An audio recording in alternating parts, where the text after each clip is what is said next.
Hey everybody, wanted to hop on here and talk about Apple's September 15th event that just wrapped up.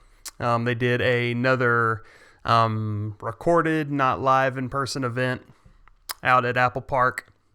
And there was a few exciting things released today that I think you might be interested in. And so we're going to run through them real quick. Check it out.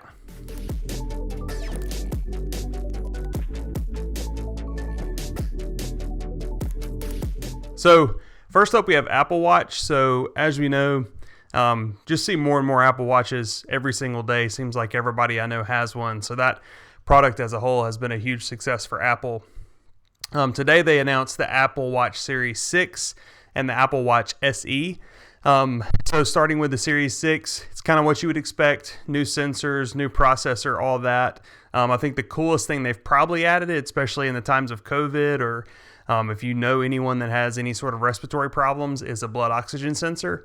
So like us personally, we have 2 kids in the house that have Down syndrome.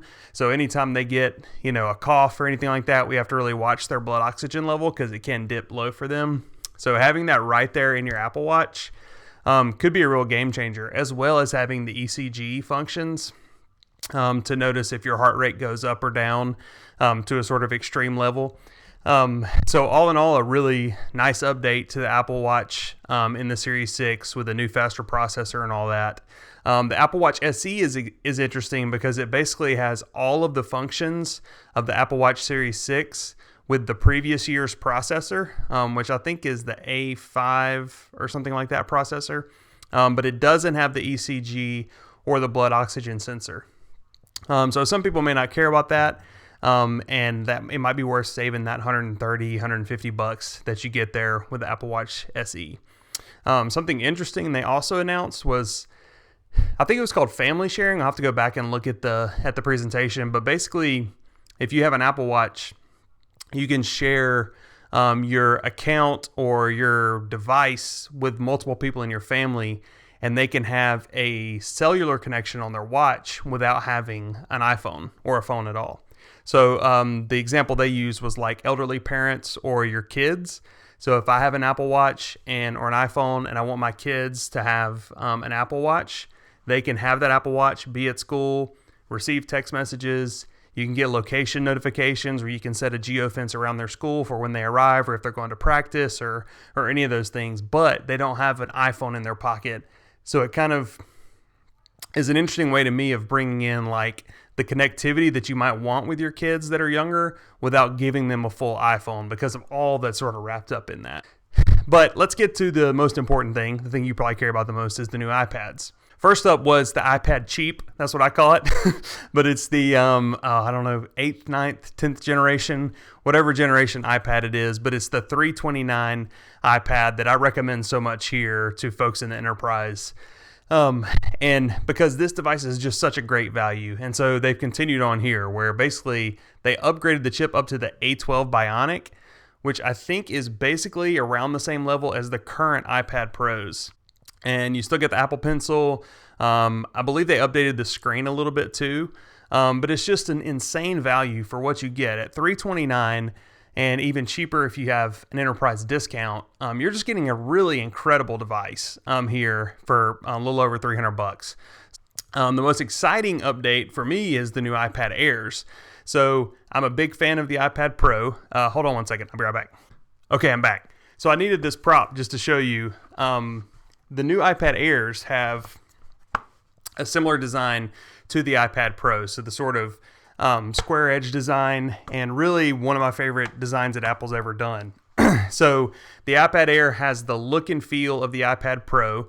The screen is a little bit different. So you have a 10.9-inch display in the iPad Air versus the lower end iPad Pro has the 11-inch display. So it comes in 5 different colors: green, blue, silver, space gray, and rose gold. And they look really cool. I mean, the green iPad Air looks really cool. One thing that's kind of interesting about this is this iPad Air does not have Face ID. So it uses the power button as a Touch ID button. So this is something new that Apple's never done before. It's been done on Android and some other devices.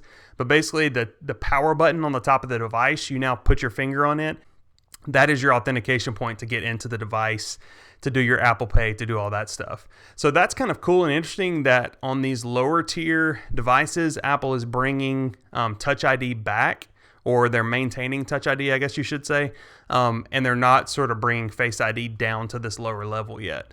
So that's kind of interesting and something to watch, but I think it's really cool. But the most exciting thing about this new design change is that the iPad Air will now work with the new Apple Pencil. So you'll be able to stick the Apple Pencil on top of the iPad Air, and also with the Magic Keyboard. So before, like I've talked about before, I love the Magic Keyboard, and it's great because you have the trackpad, you have a great keyboard with your iPad, and it really ups your productivity. But the entry price to get an iPad Pro and this keyboard is well over $1,000.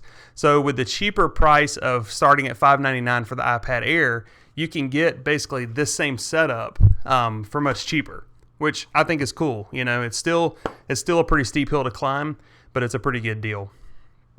None of this stuff was really a huge surprise, I don't think. It's kind of what we all expected from Apple today. Expect another event or two this fall.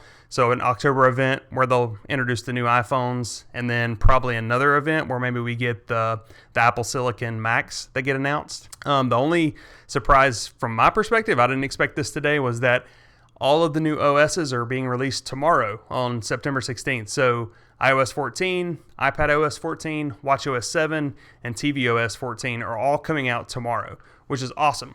I'm planning to do a video about iOS 14 and iPadOS 14, kind of going through what's new on that platform. So if you're interested in that video, just let me know, and we'll get that done later this week. But all in all, it's a pretty exciting day. If you're an Apple fan, if you're interested in buying some Apple gear, some cool stuff came out today. So check it out and let me know what you think.